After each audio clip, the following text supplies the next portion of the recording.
오늘은 조금 전에 사회자 행정님께서 말씀하신 대로 빌립보서 2장 5절에서 11절의 말씀으로 하나님의 복종이라는 제목을 가지고 함께 말씀을 나누도록 하겠습니다. 우리 모두 함께 빌립보서 2장을 펴서 같이 읽어보도록 하겠습니다. 빌립보서 2장 5절부터입니다. 다 찾으셨으면 함께 읽도록 하겠습니다. 시작. 너희 안에 이 마음을 품으라. 곧 그리스도 예수의 마음이니 그는 근본 하나님의 본체시나 하나님과 동등됨을 취할 것으로 여기지 아니하시고 오히려 자기를 비워 종의 형체를 가지사 사람들과 같이 되셨고 사람의 모양으로 나타나사 자기를 낮추시고 죽기까지 복종하셨으니 곧 십자가에 죽으심이라. 이러므로 하나님이 그를 지극히 높여 모든 이름 위에 뛰어난 이름을 주사 하늘에 있는 자들과 땅에 있는 자들과 땅 아래 있는 자들로 모든 무릎을 예수의 이름에 꿇게 하시고 모든 입으로 예수 그리스도를 주라 시인하여 하나님 아버지께 영광을 돌리게 하셨느니라. 아마 처음 하나님의 복종이라고 하는 제목을 말씀드렸을 때 의아하게 생각하실 분도 있을지 모르겠습니다. 하나님은 경배 받으셔야 할 분인데 어떻게 해서 하나님이 복종하시는가 하는 말씀을 생각하실 수 있을 것입니다. 오늘 이 말씀들을 통해서 어떻게 하나님께서 복종하셨는가를 보여드리게 될 것입니다. 먼저 본격적으로 말씀을 드리기에 앞서서 우리 주님께서 사마리아 한 성읍에 들리셨을 때 한 여인과 만나서 나누었던 대화를 상기시켜 드리고자 합니다. 주께서 한 우물가에서 그 여인을 만났을 때 하셨던 질문 중에 또는 나누었던 대화 중에 이런 것이 있습니다. 너희는 알지 못하는 것을 예배하고 우리는 아는 것을 예배하노니 이는 구원이 유대인에게서 남이라. 이렇게 말씀을 하셨습니다. 이 말씀은 이해하기가 참 어렵습니다. 쉬운 말 같지만 어떻게 보면 이것이 주님께서 그때 유대인 우월주의, 차별주의를 말씀하시는 것인가 하는 생각을 갖게 됩니다. 이것은 역사적으로도 상당한 많은 배경을 갖고 있는데 사마리아인들은 아시다시피 아수르에 끌려간 이후에 나중에 정착하게 된 사람들과 또는 이스라엘 사람들의 혼혈 민족이라고도 일컬어집니다. 이들에게 있어서 주님께서 이와 같이 말씀하실 때는 결정적인 몇 가지 이유가 있었는데요. 이들이 아시리아의 포로로 끌려가고 나서 다시 돌아온 다음부터는 그들의 신앙관이 상당한 변질과 문제를 갖고 오기 시작했습니다. 특별히 주님께서 너희들이 알지 못한다는 것을 예배한다고 말씀하셨을 때는 이들은 우리가 갖고 있는 그리고 정통 기독교인들이 갖고 읽고 있는 성경이 아니라 그들이 사마리아 오경이라고 일컬어지는 그 성경만을 성경으로 인정하고 있었습니다. 이것은 일반적으로도 우리가 갖고 있는 이 모세 오경과도 상당히 많은 다른 곳이 약 6천 군데가 달라진 그런 성경만을 그들이 그들의 성경만으로 인정을 하고 있었습니다. 그들의 메시아가 올 것을 사마리아 여인이 기대하고 있었던 것처럼 여전히 기대하고 있었지만 그들 자신들은 이 모세 오경, 특히 사마리아 오경만을 인정하고 있었기 때문에 그들의 메시아는 에브라임 지파나 므낫세 지파에서 나올 것이라고 생각하고 기대하고 있었습니다. 그래서 그들의 메시아는 그들의 말로 타헤브라고 이렇게 얘기되고 있는데 그들의 메시아가 그들의 타헤브가 오게 되면 그들의 땅을 상당히 오랜 기간 동안 다스릴 것이고 영원한 복락 세계를 가져올 것이라고 믿고 있었던 것입니다. 그렇기 때문에 주님은 아니다라고 말씀하신 것입니다. 이는 구원이 유대인에게서 남이라 말씀하십니다. 히브리서도 보면 이런 말씀을 주죠. 우리 주께서 유다로부터 나심이 분명하도다 하는 말씀을 가지고 있습니다. 또 이들에게 있어서는 예배 장소도 상당히 많은 문제가 됐습니다. 특별히 그들이 모세가 이 가나안 땅에 들어가기 전에 그들에게 말하기를 에발산에서 그리심산에서 축복을 베풀라고 했기 때문에 그들이 후대에 아시리아의 포로에서 갔다 온 다음에 5세기에서 4세기 중간쯤 어느 무렵쯤에 그리심산에 성전을 건축했습니다. 그렇기 때문에 유대인들은 약 BC 168년경에 이 마카비라고 하는 사람이 이 헬라 제국의 반기를 들고 반역을 일으킨 다음에 그들의 어느 정도 독립적인 이 나라를 가지게 되었습니다. 그때 당시에 이 요한 힐카누스라고 하는 마카비 왕조의 왕이자 제사장이 그들의 예배를 정화하기 위해서 BC 125년경에 그리심산에 있는 그들의 사마리아인들의 성전을 완전히 파괴하였습니다. 이러한 역사적 배경들 가운데서 우리 주께서 말씀하신 것은 너희는 알지 못하는 것을 예배하고 우리는 아는 것을 예배하노니 이는 구원이 유대인에게서 남이라고 말씀하셨습니다. 이와 같이 이 사마리아 여인뿐만 아니라 그 사마리아 지역에서 살고 있는 수많은 사람들이 성경도 오해하고 있었고 그들의 예배의 대상도 오해하고 있었고 특별히 그들의 메시아가 바로 유다로부터 오시는 우리 주 예수 그리스도가 아니라 그들이 기다리고 있는 타협이라고 하는 사실입니다. 그래서 주님께서는 이것들을 분명히 교정해 주셔야 할 필요가 있었습니다. 오늘 제가 빌립보서 2장 5절에서 11절까지 이 말씀을 함께 우리가 나누고자 하는 이유는 바로 여기에 있습니다. 오늘날 많은 사람들이 예수 그리스도를 알고 있습니다. 그러나 예수 그리스도를 어떻게 알고 있습니까?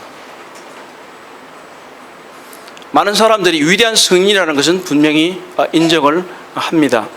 그리고 이 땅에 오셨다는 것도 인정을 합니다. 왜냐하면 많은 사람들이 크리스마스를 즐기고 있기 때문입니다.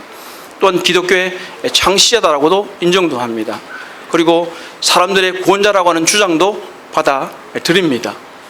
그러나 한 가지 놓치고 있는 것은 무엇이냐면 예수 그리스도는 하나님이시라는 것입니다.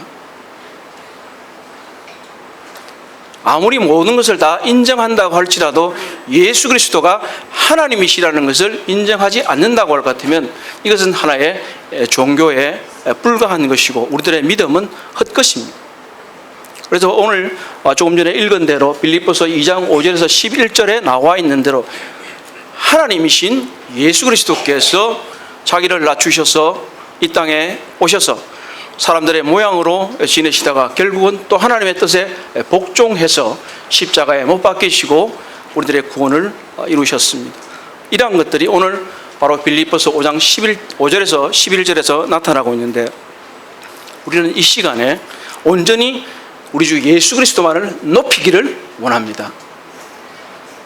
많은 경우에 있어서 저는 좀 현대 설교에 대해서도 어느 정도 거부감을 가지고 있습니다. 사람들의 감성을 어느 정도 자극하고 또 이해를 돕기 위해서 예화를 씁니다. 그러나 그것이 본말이 전도되면 되지 않는 것입니다. 우리는 우리의 경배의 대상이 누구인지, 그분이 어떤 분인지 이것들을 우리가 분명히 알게 될 때에 그래서 우리는 참다운 그리스도인이 될 수 있다고 저는 여깁니다. 자, 먼저 이제 본문으로 돌아가도록 하겠습니다. 첫 번째 5절과 6절에서는 예수 그리스도는 자신의 유혹을 구하지 않는 겸손한 하나님이시다 하는 표현을 말씀을 좀 드리고 싶습니다. 이 시간에는 9절 9절 단어 하나하나를 함께 좀 보시기를 원합니다. 5절에 너희 안에 이 마음을 품으라 곧 그리스도 예수의 마음이다. 이 교훈의 목적은 무엇입니까? 바로 이것은 우리들이 무엇 때문에 예수 그리스도를 알아야 하는가를 말씀하는 것입니다. 너희 안에 이 마음을 품어라. 예수 그리스도께서 하나님이심에도 불구하고 하나님의 뜻에 복종해서 이곳에 오셨는데 바로 우리가 이러한 예수 그리스도를 본받는 사람이어야 되지 않겠느냐. 그러기 위해서는 예수 그리스도를 분명히 알아야만 한다 하는 것입니다. 6절에 그런 근본 하나님의 본체시나 하나님과 동등됨을 취할 것으로 여기지 아니하시고 하는 그는 근본 하나님의 본체시다. 그리고 7절에 보면 그리고 오히려 자기를 비워 종의 형체를 하는 표현을 볼 수가 있는데, 여기서 이 본체와 형체는 사실은 다른 단어가 아니라 같은 단어입니다. 사실 이 단어가 무엇을 의미하는가에 대해서는 대단히 많은 논란이 있고 논의가 있지만 저는 이렇게 이해합니다. 요한복음 17장 5절에 아버지와 전에 창세전에 내가 아버지와 함께 가졌던 영화로서 지금도 아버지와 함께 나를 영화롭게 하소서. 바로 이것은 하나님의 본체가, 본질이 어떤 모습을 띠고 있었던가 하는 것을 보여주는 것입니다. 히브리서 1장 3절에 보면 그는 하나님의 본체의 형상이시오라는 표현을 보게 됩니다. 여기서 비록 같은 단어가 쓰여졌지만 성경 원어에서는 전혀 다른 단어입니다. 히브리서 1장 3절에서 그 본체라고 말하고 있는 것은 바로 하나님으로서의 존재의 양식, 그 본질을 의미하는 것이라고 할 것 같으면, 지금 이곳에서 나타나고 있는 본체 또는 형체는 하나님으로서의 본체의 본질의 모습이 구현되어 있는, 나타나 있는 그 영광스러운 모습을 나타나고 있습니다. 왜 이런 얘기를 바울이 하고 있을까요? 하나님, 우리 주 예수 그리스도께서는 하나님의 영광스러운 형체를 갖고 계시는 그분께서 수치스러운 사람의 형체를 가지고 이 땅에 오셨다라는 것을 말씀하고 있는 것입니다. 만약에 7절에 나와 있는 사람의 형체를 사람의 본체라는 말로 바꾸게 되면 우리에게 대단히 혼란이 오게 될 것입니다. 왜냐하면 주께서는 사람의 모습으로 오셨지만 사람은 사실은 아니신 것입니다. 사실 이 우리말 성경에 있어서 본체나 형체를 같은 단어임에도 불구하고 번역자가 이렇게 번역한 것은 대단히 고심한 흔적이라고 저는 보여집니다. 왜냐하면 형체라고 쓰자니 뭔가 부족한 것 느낌이 들었을 것입니다.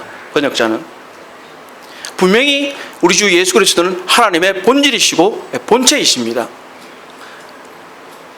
그렇기 때문에 이 빌립보서를 번역할 때 그렇게 쓰고 싶었을 것입니다. 그러나 우리는 성경을 보게 될 때 맥락이 대단히 중요하기 때문에 바로 2장 3절에 보면 아무 일이든지 다툼이나 허영으로 하지 말고 오직 겸손한 마음으로 각각 자기보다 남을 낮게 여기고라는 표현을 우리가 보게 됩니다.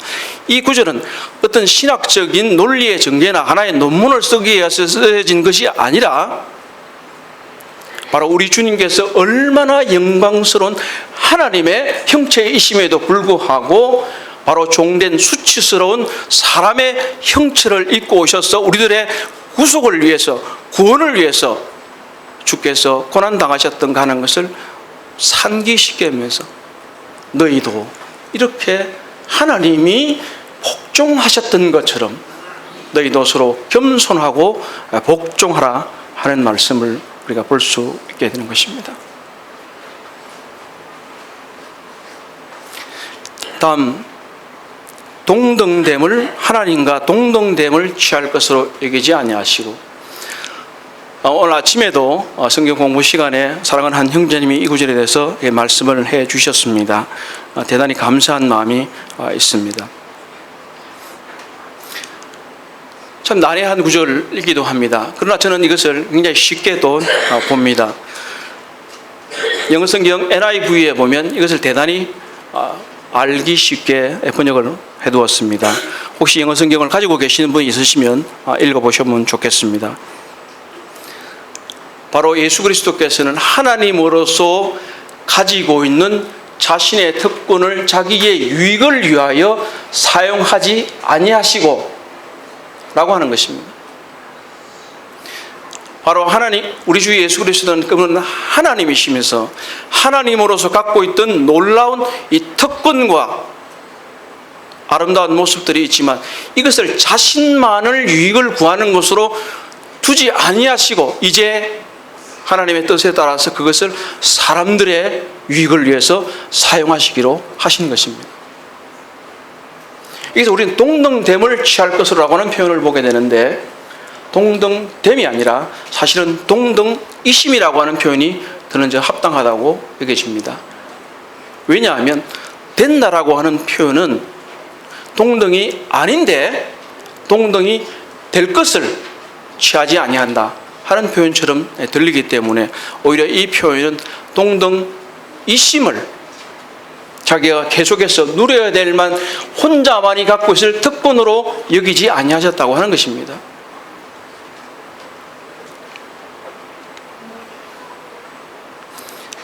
바로 우리 주님께서는 하나님과 동등이십니다. 그 본체에 있어서, 그 본질에 있어서 모든 것에서 그분은 하나님이십니다. 하나님이 되신 것이 아닙니다. 하나님이십니다. 그럼에도 불구하고 우리 주 예수 그리스도께서는 그것을 자신이 누려야 될 자신만의 소중한 특권으로 여기지 아니하셨다 하는 표현을 보면서 우리 구주께서 얼마나 자신을 복종시키셨는가 하는 걸 보게 됩니다. 이런 예화가 있습니다. 어떤 이 직장을 구하거나 이렇게 할 때 사람들에게 조언을 해주고 이런 사람들 있잖아요. 그분들에게 사람들이 어떻게 그 사람이 제대로 일을 하는 사람인지 올바른 사람인지를 구별할 수 있는가 하는 것에 대해서 인터뷰를 했습니다. 대체로 그 사람들에게 어떤 일을 맡겼을 때 그 사람이 일을 잘하면 성실한 사람, 훌륭한 사람 이렇게 평가를 하게 됩니다. 이게 책임의 정도에 따라서 또 책임의 완수의 정도에 따라서 그 사람을 평가하는 것이 일반적입니다. 그러나 이 사람은 전혀 다른 말을 했습니다. 그 사람에게 특권을 부여해봐라. 무엇을 누릴 수 있는지, 무엇을 행사할 수 있는지를 그 권한과 특권을 그에게 주게 되면 그 사람의 본질이 밝혀질 것이다.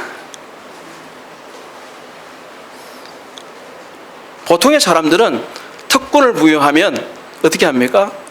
자기를 위해서 사용합니다. 남을 억압하는 수단으로 사용합니다. 그러나 올바른 인격과 품성을 갖춘 사람이라면 그 자신에게 부여된 특권들을 다른 사람을 위해서 사용하기 시작합니다. 다른 사람의 봉사를 위해서 사용하기 시작합니다. 바로 우리 주님께서는 하나님으로서 가지고 계시는 이 놀라운 특권들을 자신을 위해 쓰지 않고 죄인된 우리들을 위해서 사용하시기로 결단하셨습니다. 성경에서 우리는 많은 권면을 듣습니다. 서로 격려하라, 서로 존중하라, 서로의 짐을 지라, 서로 판단하지 말아라. 우리는 서로를 권해야 되고 서로를 존중해야 하고 서로를 위해서 복종해야 합니다. 하나님이신 우리 주 예수 그리스도께서 아버지 하나님의 뜻에 따라 복종하셨던 것처럼 그리스도인의 제1의 품성은 바로 서로 복종하는 것입니다.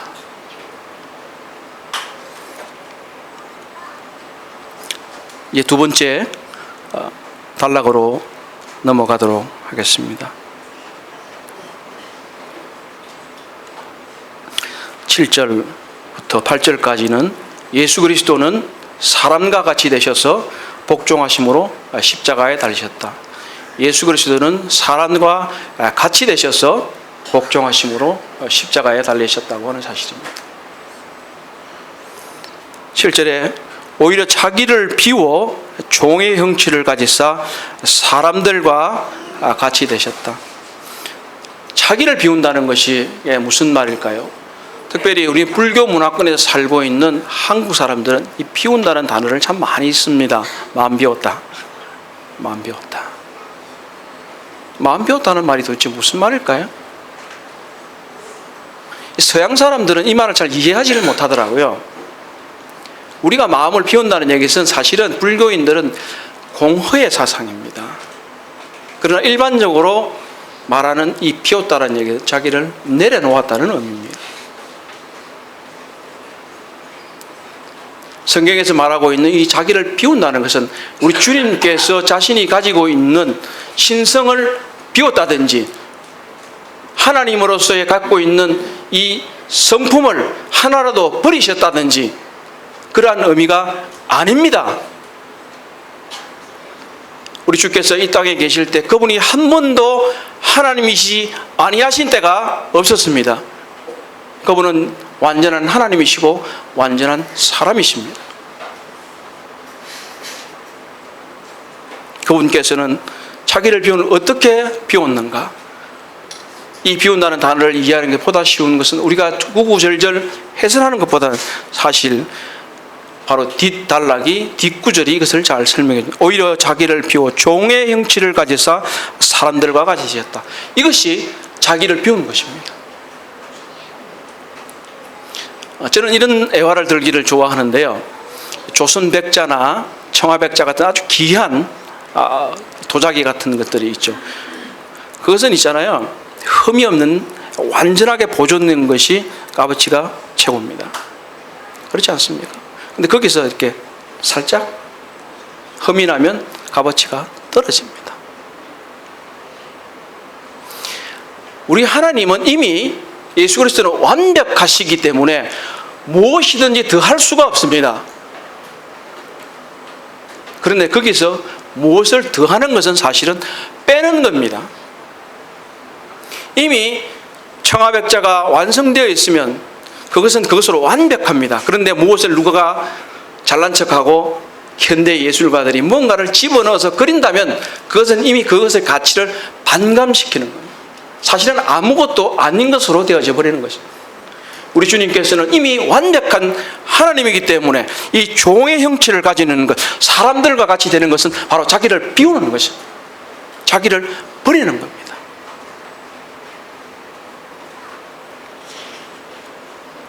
여기서 동일하게 형체라는 단어가 쓰여진 것을 볼 수 있지만 조금 전에 우리가 함께 상고해 보았던 것처럼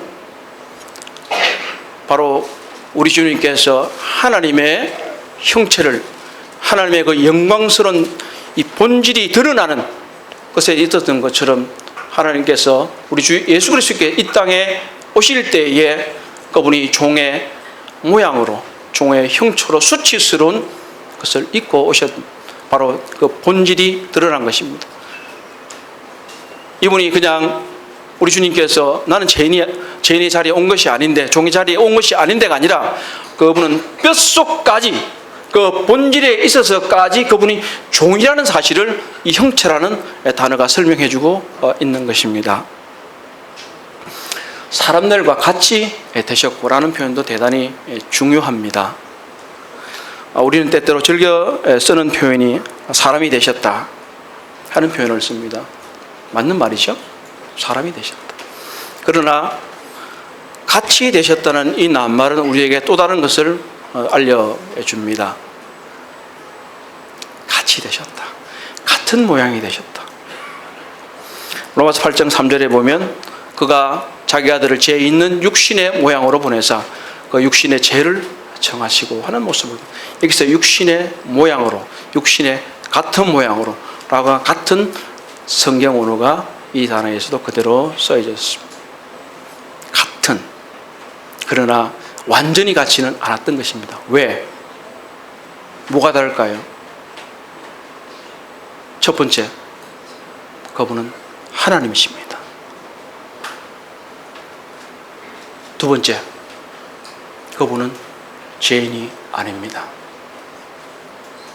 그렇기 때문에 사람이 되어 오셨지만 사람과 같이 되신 겁니다.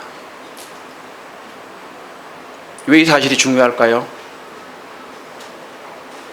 그분이 하나님이 아니시면 모든 인류의 죄를 다 담당하실 수가 없습니다. 한 미약한 인간이 어떻게 다른 사람의 죄를 담당하실 수 있겠습니까? 또 하나는 그분이 죄인이면 자기 죄로 인해 죽는 것입니다. 그렇기 때문에 그분은 사람들과 같이 되셨습니다. 히브리서 2장 17절에 말씀하시기를 그러므로 그가 범사의 형제들과 같이 되심이 마땅하도다. 이는 하나님의 일에 자비하고 신실한 대제사장이 되어 백성들의 죄를 속량하려 함이로라. 또 다른 곳에 히브리 4장 15절에 우리에게 있는 대제사장은 우리의 연약함을 동정하시지 못하실가 아니요 모든 일에 우리의 똑같이 시험을 받으시니로되 죄는 없으시느니라. 바로 위대하고 놀라운 영광스러운 하나님의 형체를 갖고 있던 우리 주 예수 그리스도께서 이 사람과 같이 되셔서 그분께서 우리의 죄를 속량하는 일을 하셨던 것입니다.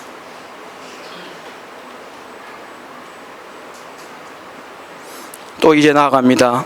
바울은 사람의 모양으로 나타나서 지금 모양도 나오고 모습도 나오고 형체도 나오고 본체도 나오고 쉽지는 않지만 함께 말씀을 하나하나 상고해 가보면서 정말 우리들에게 있어서 우리 주 예수 그리스도를 믿는다고 할 것 같으면 우리 주 예수 그리스도에 대해서 그분이 누구이신지, 그분이 어떤 일을 하시는지, 그분이 나에게는 어떤 분인지를 우리는 분명히 알고 있어야만 참다운 그리스도인의 삶을 살아갈 수 있다고 생각이 되어집니다. 그래서 반복해서 함께 나누고 있습니다. 사람의 모양으로 나타나서 이것은 바로 그분의 이제 사람으로서의 삶을 나타내는 것입니다.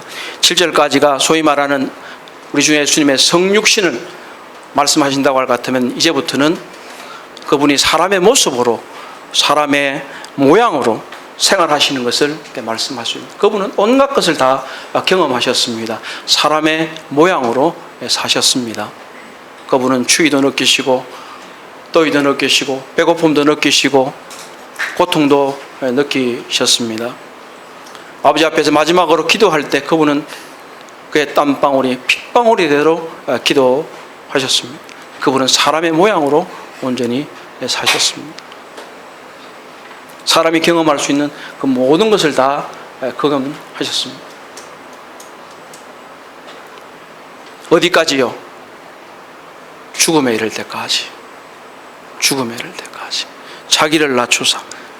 우리는 하나님의 복종의 단계를 여러 단계를 지금 거쳐서 지금 보고 있습니다. 하나님이시지만 그 자기의 동등이심을 자기의 취할 거로 여기지 아니하신 그 복종. 그리고 사람의 모습을, 사람의 형체를 입으시는 그 모습, 또 사람의 모양으로 살아가시는 그 모습, 이제는 십자가에 죽으시기까지 아버지 하나님에게 복종하시는 또 한 분의 하나님, 삼위일체 하나님, 그 두 번째 위격이신 우리 주님 예수 그리스도를 봅니다. 우리 주께서 자기의 모든 것을 내려놓으시고 이제 사람들의 죄를 속량하시기 위해서 그분 자신이 하나님으로서 모든 사람의 죄를 다 걸머지시고, 그럼에도 불구하고 그분이 사람이시기 때문에 사람이 받아야 되는 그 온갖 고통을 십자가에서 자신의 물과 피가 다 빠지도록 경험하시고 돌아가셨습니다.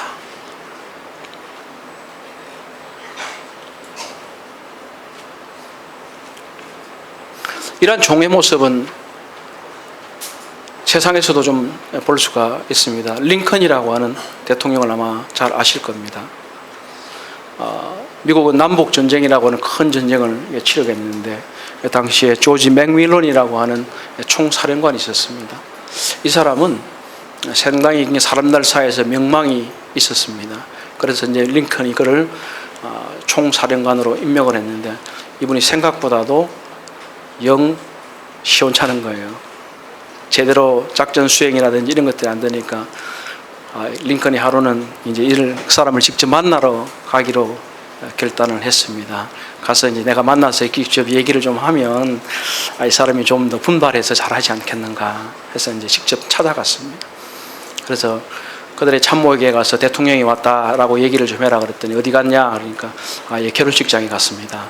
나중에 올 겁니다. 이제 그러더라. 그럼 대통령이 또 이제 사령관 천막에서 또 한참을 기다렸습니다.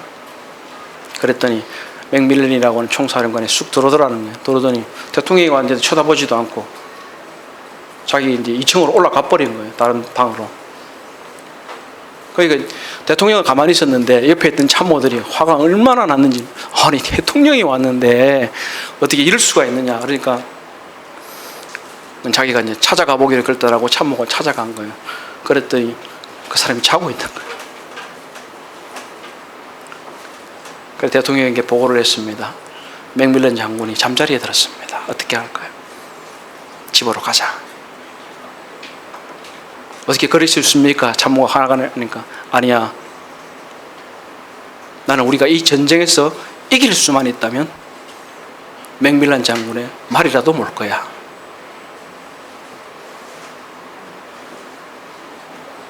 내가 그를 섬겨서 그가 전쟁에서만 이길 수 있다면 나는 내가 할 수 있는 모든 것을 다 할 거야. 참된 종의 자세는 바로 이와 같은 것입니다. 이 참된 종의 자세가 바로 링컨을 위대한 대통령으로 만들었습니다. 사실은 예수 그리스도는 이보다도 훨씬 더 100배, 1000배, 10,000배 더한 종의 자세를 가지고 사람, 죄인인 우리를 섬기셨습니다.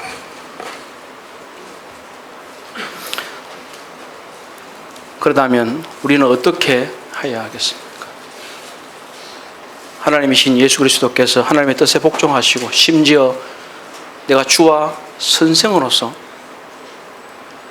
너희를 섬긴다고 말씀하셨던 그분이 하셨던 것처럼 우리도 섬기는 자세로, 복종하는 자세로 살아가야 하지 않겠습니까? 세 번째입니다. 이제는 19절과 11절에서 예수 그리스도는 복종하심으로 모든 사람과 우리의 주가 되셨다라는 말씀을 좀 드리고 싶습니다. 이름으로 하나님이 그를 지극히 높여 모든 위에 뛰어난 이름을 주셨다. 바로 주께서 크게 복종하심으로 하나님께서 그를 크게 높으셨습니다.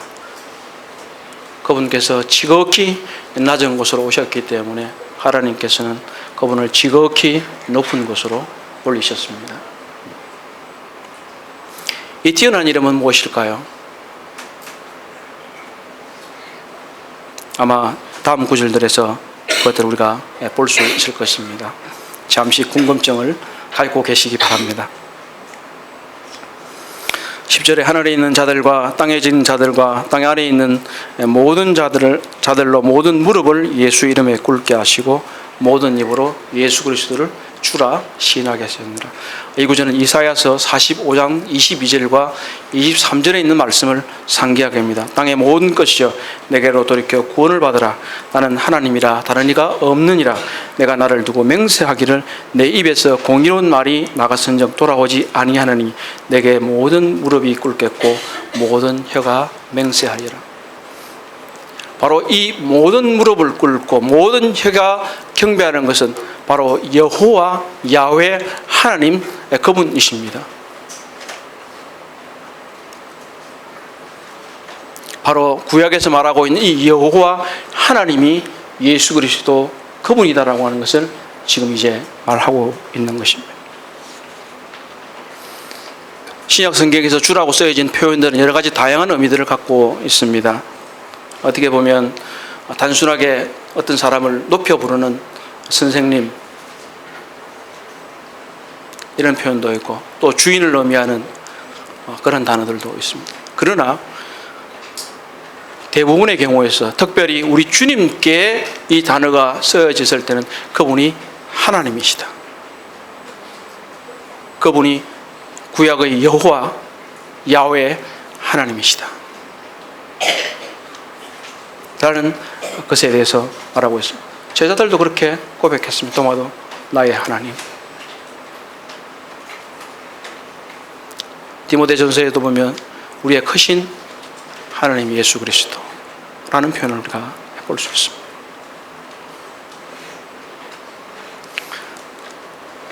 바로 아버지 하나님께서는 그분이 원래 하나님이시지만 또 그분이 하신 사역을 통해서 더 놀라운 이름, 완전한 신인 대신 이 땅에 계셨을 때만 사람이 아니라 이제는 그분이 사람의 몸을 입고 오셨기 때문에 또 다른 하나님의 모습을 이제 갖고 있는 것입니다. 우리가 보통 요즘 영화 같은 데 보면 이제 영웅 영화를 많이 보면 반신반인, 무슨 말씀인지 아십니까? 반신반인.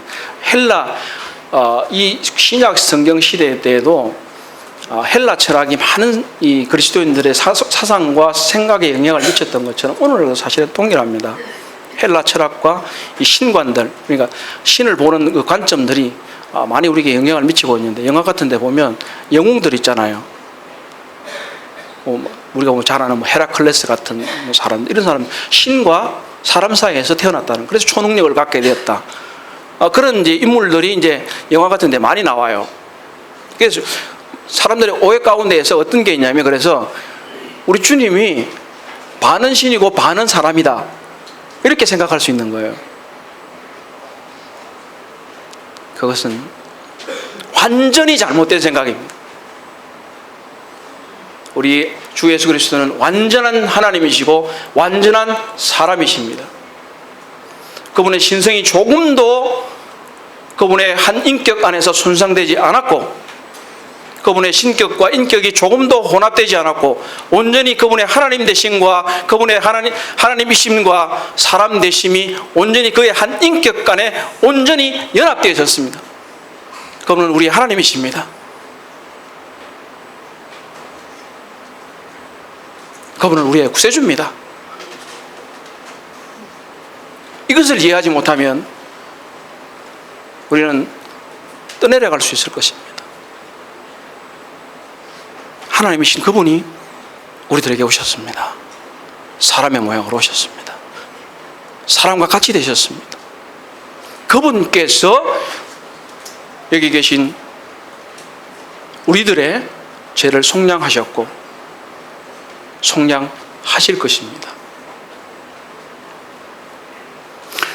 1800년대에 하와이의 몰로카이라고 하는 섬에 있어서 그때 질병들이 이렇게 전염병이 갑자기 퍼지면서 우리가 보통 문둥병이라고 일컫는 또 나병, 요즘 또 한센병이라고 말하죠. 이것도 굉장히 광범위하게 퍼졌던 적이 있습니다. 그때 당시에 데미안이라고 하는 한 선교사가 있었습니다. 아무도 그곳에 그 섬에 가지 않으려고 했는데 이분이 자원해서 내가 가겠다 이렇게 해서 갔습니다. 그래 거기서 한센병 환자들과 계속해서 거하면서 그들을 돌보고 이렇게 하면서 그들에게 많은 과마를 주고 이런 생활을 했습니다. 그런 중에 이분도 한센병에 걸리게 됐어요. 물론 이 한센병에 걸리게 되는 게 뭐 이유가 여러 가지가 뭐 있겠지만 피를 통해서 전염되는 것이 대부분인데 아마 위생상의 문제라든지 이런 것들이 발생했지 않겠습니까? 근데 놀라운 사실이 이제 하나 있게 되는데, 이분이 말씀을 전하곤 할 때에 그분이 자기가 한센병 환자가 되기 전에도 우리 나병 환자들은 이렇게 말했습니다. 제가 지금도 성도님들 함께 말하고 있는 것처럼 제가 우리라고 말합니다. 그러나 여기 사실은 우리가 아닌 사람들도 있습니다.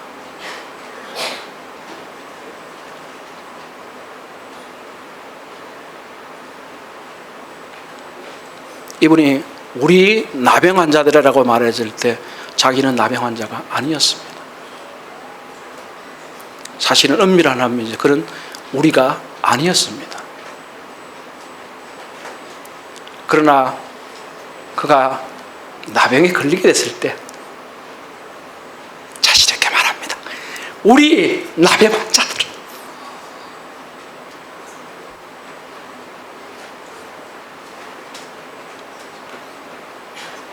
우리는 성경에 많은 표현과 여기서 주라고만 표현했지만 우리는 우리 주 예수 그리스도라고 말합니다. 우리 주 예수 그리스도, 우리 주 예수 그리스도. 정말 우리 주입니까?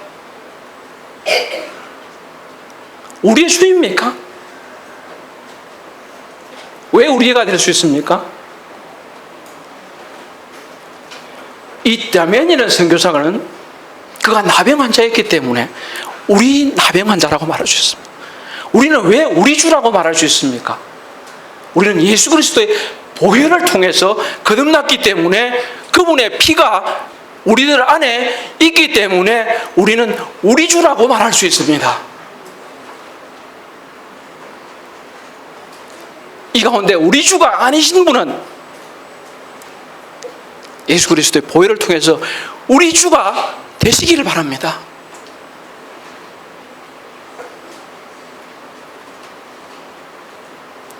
이분의 이제 돌아가시고 난 다음에 본국으로 벨기에로 가게 됐어요.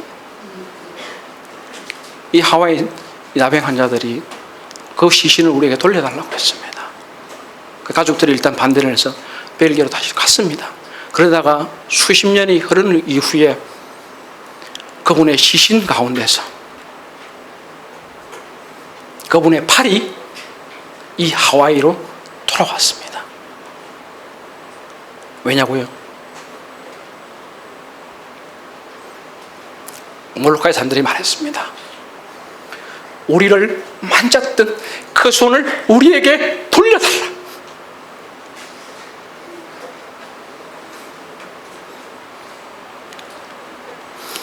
사랑하는 형제자매님, 우리 주 예수 그리스도는 하나님이십니다. 우리 죄를 위해서 이 땅에 오셔서 그분이 낮추셔서 죽기까지 복종하셔서 우리들의 주가 되셨습니다.